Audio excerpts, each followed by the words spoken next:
क्या बनना चाहती है आप? हम बनना तो सब कुछ बहुत कुछ जाता है, बट फाइनेंशियल प्रॉब्लम के हिसाब से सब बनता है। मेरा फाइनेंशियल प्रॉब्लम उतना खास नहीं, मेरे पापा ऑटो ड्राइवर है और आप लोग जानते हैं कि अभी ऑटो ड्राइवर के कितना ज़्यादा अथी हो रहा है। हम लोग तो एक दिन खाना खा लेते यही बहुत है, तो उसी से अब तो मेरे इतना सारे रिलेटिव्स जुड़ गए होंगे, तो मेरा फाइनेंशियल प्रॉब्लम साथ देंगे तो हम आगे बढ़ सकते हैं। सीएस का ऐसे हम सोचे, पहले हम सीए सोचते थे कि हम पढ़ाई करेंगे सीए का, क्योंकि उसमें बहुत अच्छा स्कोप रहता है। सीएस में भी रहता है लेकिन सीए में बहुत ज़्यादा पैसा लगता है, इसलिए हम फिर अपना पैसा को हिसाब से हम अपना सीएस सोचे कि हम सीएस करेंगे।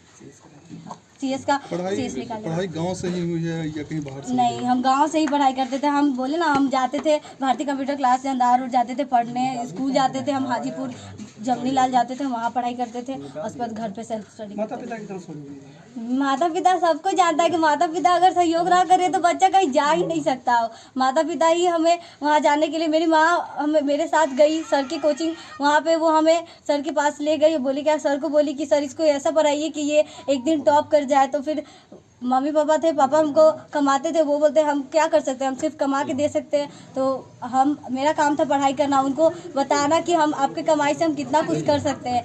तो मेरे पापा जो करना चाहते, मेरे पापा का योगदान, मेरे पापा का सबका जैसा योगदान रहता है वैसे मेरा है और मेरे पापा का है। और मम्मी का तो घर का, मम्मी रहती है तो दोस्त की तरह रहती है। मेरी मम्मी मेरा सारा बात सुनती थी, हम जो भी बोलते थे वो हर बात को कैप्चर करती थी और मेरे साथ एकदम फ्रेंडली रहती थी। हर किसी की मम्मी होती है जो मतलब बच्चे के साथ उस तरीके से बात नहीं करता है, बिहेव नहीं करता है, उसको अलग रख दिया जाता है। लेकिन मेरी मम्मी ऐसी नहीं थी। वो जब हम पढ़ते थे तो मेरे साथ बैठती थी, वो मेरे से बातें करती थी, वो मेरा पूरा सब सहयोग करती थी। परेशानी कहाँ कहाँ आई? मेरा किस चीज़ का परेशानी? हाँ, पढ़ाई के दौरान या यहाँ तक पहुँचने में आर्थिक फाइनेंशियल प्रॉब्लम होता था हमें, मतलब सर को फीस देने में कभी कभी हमें प्रॉब्लम होता था। तो हम एक दिन सर को बोले कि सर हमें थोड़ा सा फाइनेंशियल प्रॉब्लम था। सर बोले कि एक काम करो, तुम मेरे यहाँ पे काम कर लो। 1 घंटा का हम सर का काम कर लेते थे और उसी में 500 रुपये मतलब डायरी मेंटेन कर, सर ना कंप्यूटर क्लास भी सिखाते हैं, तो उन्हीं का डायरी मेंटेन करते थे हम। और 1 घंटा एक्स्ट्रा काम करके और हम 500 कमाते थे और उसी से हम कोचिंग पढ़ते थे। मेरे 500 रुपये ही फीस था कोचिंग का। इतना कम फीस में इतना अच्छा पढ़ाई हो गया।